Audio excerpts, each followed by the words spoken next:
Just want everyone to know, I know the sound doesn't work very well. I don't have a computer audio hooked up. But I saw Damian Lillard hit a three and say, do you know what time is it? Do you know what time is it? What time is it?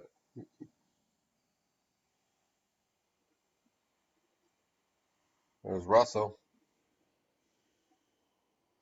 He's got 33 and 11 at this point. 38. Little step back. Don't give him space. 2-point game at this point. Yes, that is Aldridge in there. This is not this year's game, but this is the best video I can find. And Lillard looks like he's ready to fight. With that said, folks, welcome to the Wildcard edition of your weekly breakdowns. Good evening, everyone. This is the Commissioner, Raul Ortega, and this is your Wildcard breakdown for Jeremy's a Better Commish versus HeSplitterOpenandKam inside. Break this down. If you have not seen the previous video, I highly suggest to check it out for the other wildcard matchup as well. But this is how it works. There are 3 slides that are broken down through very complex rubric measures. The first is a starting 5 prediction from ESPN based on the best players available at the current time.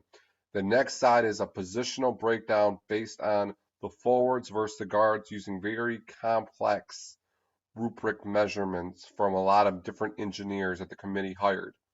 And finally, the committee puts in their predictions based on a wide range of variable measurements.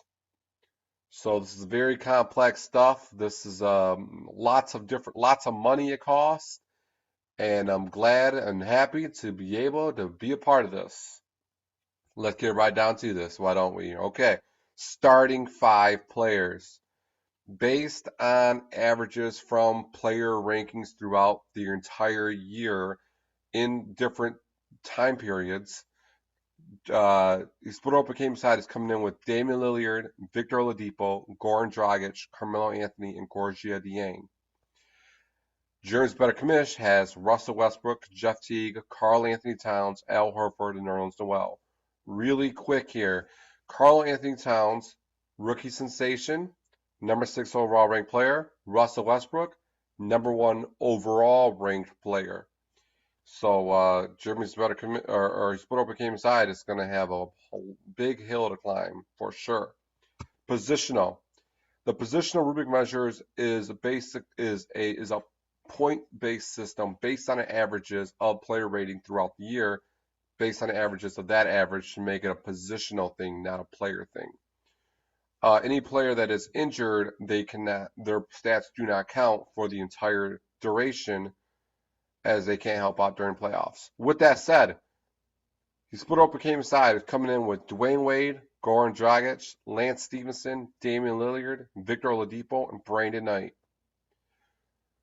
20 available games, 356.25 score. His forwards are Gorgia Dieng, Julius Randle. Jonas Valanciunas is on IR, so he will not be able to help out. Carmelo Anthony, Lance Stephenson, Anthony Davis is on IR, so he will not be able to help out. And Jabari Parker. That is 18 available games, 255.14 score. Jeremy's Better Commish. His guards are Jeff Teague, Russell Westbrook, Derrick Rose. Eric Gordon would not be able to help out. He's on IR. Tyreke Evans would not be able to help out. He's also on IR. That gives him an availability of 11 games with a final score of 261.40. His forwards, Karl Anthony Towns, Rudy Gobert, Al Horford, Chris Bosh would not be able to help out. Nikola Mirotic, David Lee, and Nerlens Noel. gives them 22 available games with a 318.86 final score. That's a positional breakdown. Things to notice is that HeSplitterOpenandKam side has 9 more available games with the guards, while Germany's Better Commish has 4 more available games with the forwards. I think we see where the strengths are for each respective team. With that said, let's see what the committee said.